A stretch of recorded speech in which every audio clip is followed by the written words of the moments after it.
ঢাকা শহরের বাড়ি ভাড়া সহনীয় করতে ডিসেম্বরের মাঝামাঝি নাগাদ বাসা ভাড়ার গাইডলাইন তৈরি করতে চায় ঢাকা উত্তর সিটি কর্পোরেশন, যার বাস্তবায়ন হবে আগামী জানুয়ারির মধ্যে।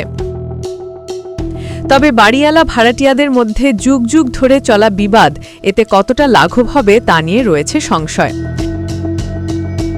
বৃহস্পতিবার নগর ভবনে এই বিবাদ ও জটিলতা নিরসনে উদ্যোগ নিয়ে ঢাকা শহরের ভাড়াটিয়া ও বাড়িওয়ালাদের ন্যায্যতা ও অধিকার বিষয়ক আলোচনা সভার আয়োজন করেছে ঢাকা উত্তর সিটি কর্পোরেশন।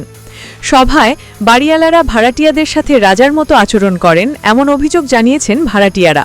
এ সভায় পাল্টা আপত্তি জানান বাড়িওয়ালারাও। তাদের দাবি, হোল্ডিং ট্যাক্স ও অন্যান্য খরচ দিয়েও পর্যাপ্ত সুবিধা পান না তারা।